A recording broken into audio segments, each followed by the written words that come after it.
Students, आज का हमारा टॉपिक है working principle of the heat engine. सबसे पहला सवाल ये पैदा होता है कि हीट इंजन दर हकीकत में क्या चीज़ है।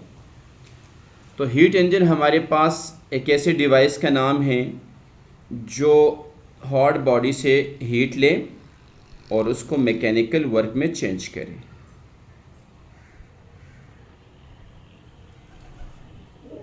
That is known as heat engine. किसी भी हीट इंजन के लिए 3 पार्ट्स का होना एसेंशियल है। पहला मेरे पास है फर्नेस, और फर्नेस का मतलब होता है हॉट बॉडी जहाँ से हीट इंजन थर्मल एनर्जी ले सके। और सेकंड आपके पास वर्किंग सब्सटेंस। यहाँ अगर वर्किंग सब्सटेंस की बात करते हैं तो ये हमारे पास हीट इंजन ही है जो कोई वर्क परफॉर्म करेगा। और थर्ड हमारे पास है कंडेंसर और कोल्ड बॉडी, यानी some amount Q1 amount of heat engine ने लिया तो उसमें से क्या होगा कि इसमें से कुछ अमाउंट वर्क डन में कंज्यूम हो जाएगा और रिमेनिंग जो है वो आपकी कंडेंसर की तरफ चला जाएगा, कोल्ड बॉडी की तरफ चला जाएगा। तो ये 3 हमारे पास बुनियादी एसेंशियल है किसी हीट इंजन के लिए। स्टूडेंट, सबसे सिंपलेस्ट इंजन की अगर हम बात करते हैं तो वो हमारे पास एक ऐसा वर्किंग सब्सटेंस होता है जो साइक्लिक प्रोसेस के थ्रू चलता है।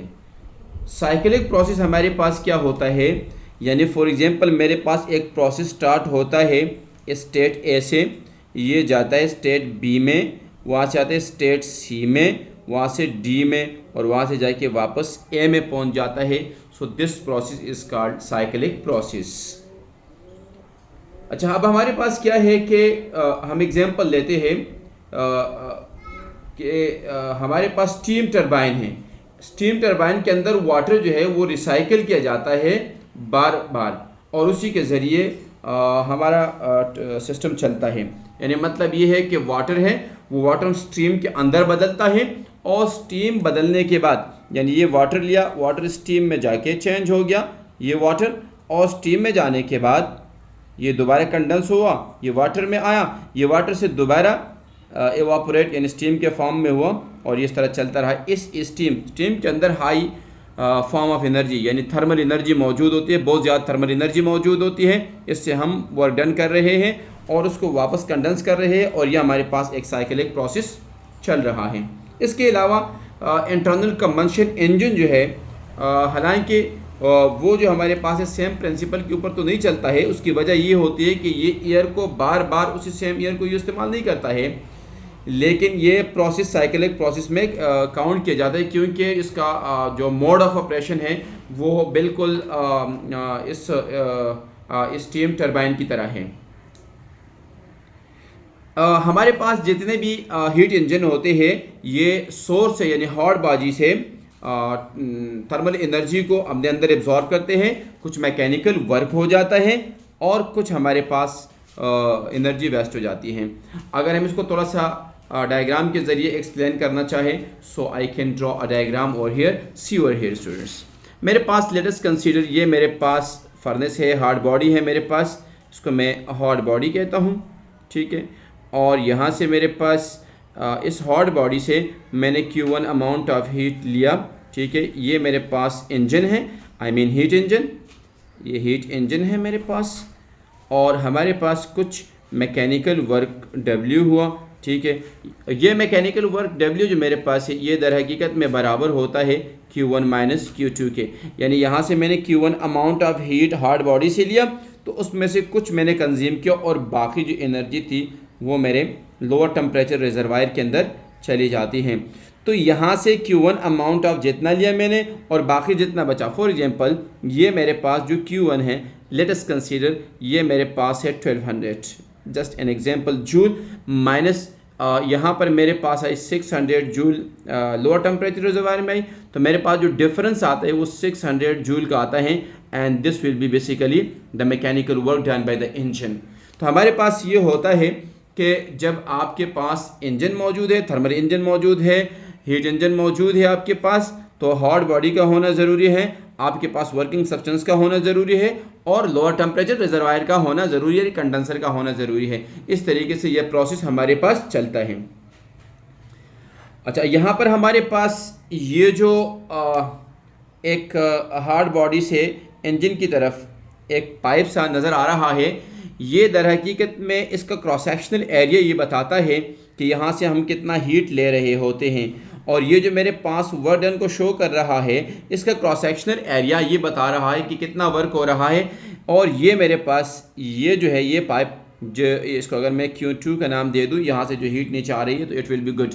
सही है, तो ये हमारे पास इनके क्रॉस सेक्शनल एरियाज ये बता रहे होते हैं कि यहाँ से कितनी हीट फ्लो हो रही होती है, आइदर फ्रॉम हॉट बॉडी तो इंजन, या इंजन से कितना वर्क हो रहा है, या इंजन से या वर्किंग सब्सटेंस से कितना लोअर टेम्परेचर रिजर्वायर में आपकी हीट फ्लो कर रही है।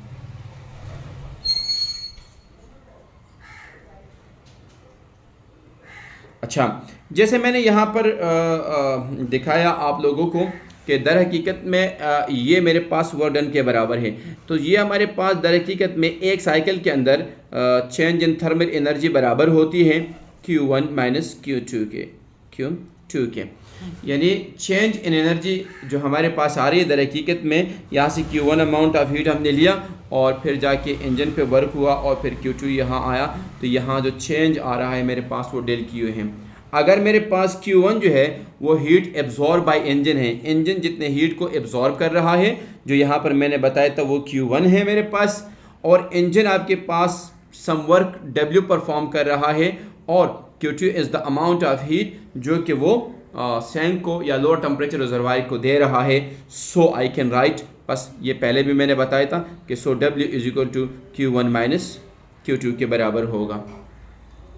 अच्छा स्टूडेंट्स, अब इंजन हमारे पास चल रहा है तो यकीनन इसकी कुछ एफिशिएंसी होगी। एफिशिएंसी का मतलब ये है कि 100% में ये कितना वर्क कर सकता है। ये तो पॉसिबल नहीं होता है according to the second law of thermodynamics कि कोई भी इंजन 100% एफिशिएंसी के साथ वर्क करे। ठीक है, तो इसके लिए हमारे पास एक फार्मूला होता है और वो फार्मूला हमारे पास कुछ यूँ होता है स्टूडेंट्स, यहाँ देखिएगा।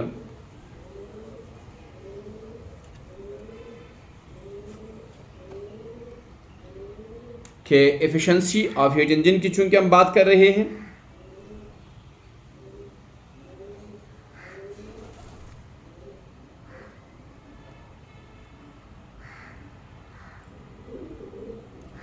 सो हमारे पास क्या होगा कि दर हकीकत में एफिशिएंसी बराबर होती है, and this is denoted by eta which is equal to output upon input. So students, अगर इस डायग्राम को हम देखें, ये डायग्राम है मेरे पास, ठीक है, ये मेरे पास यहाँ से Q1 अमाउंट ऑफ हीट हम इंजन को दे रहे हैं, ये आउटपुट मेरे पास वर्क डन होता है, और ये मेरे पास Q2 अमाउंट ऑफ हीट सैंक को दिया जा रहा होता है। इसका मतलब ये हुआ कि ये मेरे पास दर हकीकत में क्या है, इनपुट है जो हम इंजन को दे रहे हैं, यानी Q1 मेरे पास क्या है, इनपुट है, और ये वर्क डन मेरे पास क्या है, आउटपुट है। तो सो मैं इस एफिशिएंसी के फार्मूले को लिख सकता हूँ W अपॉन Q1। स्टूडेंट्स, अगर हम ये चाहें कि हमारे पास इसको मज़ीद एलाबोरेशन हम चाहें तो मैं लिख सकता हूँ कि efficiency is equal to W। थोड़ी देर पहले हमने डिस्कस किया था कि ये बराबर होता है Q1 माइनस Q2 के एंड अपॉन Q1। सो मैं इसको यूँ भी लिख सकता हूँ स्टूडेंट्स कि efficiency is equal to, direct लिख सकता हूँ 1 माइनस Q2 अपॉन Q1।